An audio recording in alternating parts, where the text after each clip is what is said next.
Justice is just a question of competence to allow observers.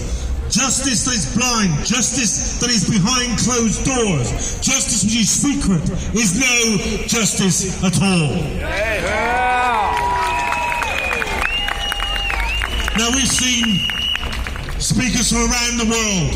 There are people here from around the world to support Julian Assange, and it's a very great pleasure to introduce to you now Vince Stefano from the sister organisation, the Assange Defence Campaign in the United States of America. Please give it up for Vince Stefano.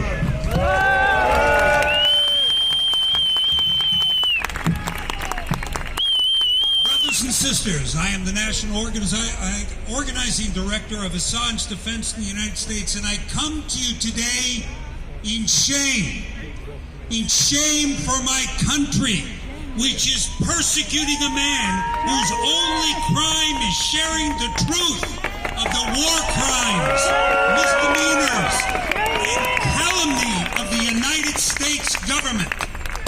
He sits just 12 miles from here in Belmarsh Prison, but he is vastly closer to the American Gulag 4,500 miles from here in Guantanamo Bay, created by my country to sidestep the principles that we hold dear, that we loudly proclaim to the rest of the world.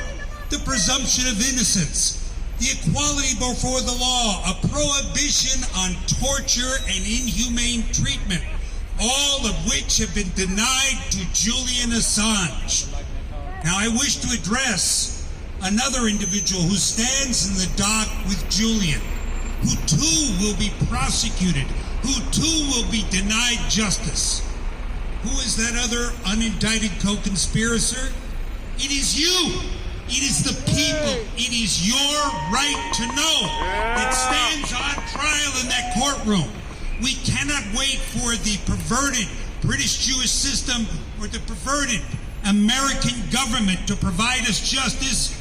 Justice will only come when the voices of the people here and around the world are so loud that they can't ignore us any longer. Free Assange! Free Assange now! We will be here today.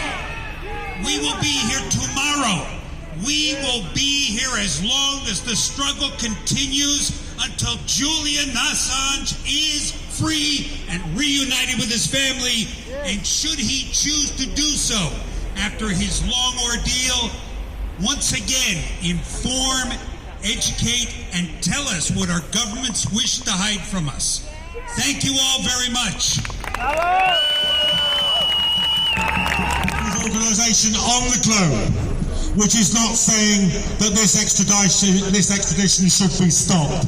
Every single one of them realises the peril to freedom of speech and a free press because of the way that this is now being conducted. And I'm very glad now to welcome to the platform Alexis de Sueve from the International Federation of Human Rights.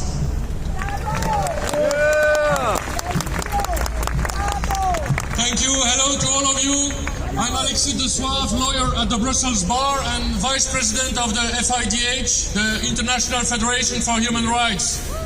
The FIDH, it's 188 human rights organizations around the world, and we came to London today and tomorrow to support Julian Assange.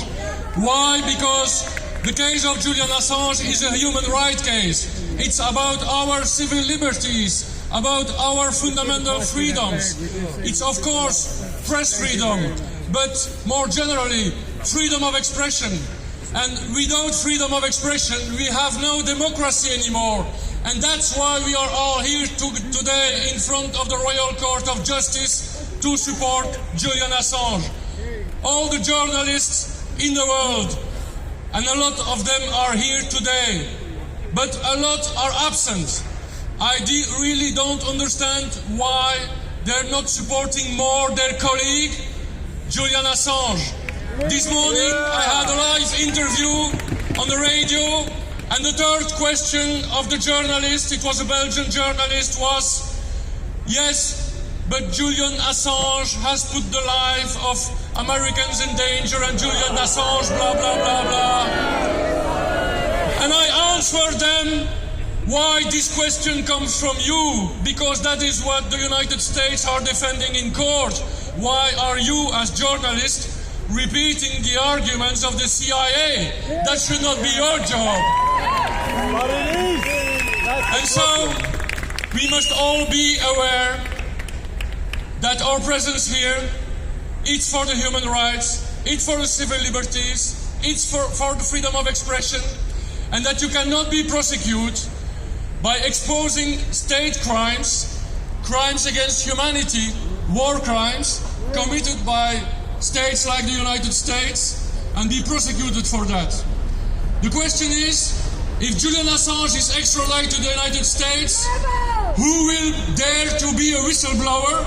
Because either you're prosecuted, either the journalist who you give the information to will be prosecuted, and even if he's in another country, he risks to be extradited to a foreign country and faces lifelong prison sentence, 175 years or even more. And so it's our democracy that's in danger.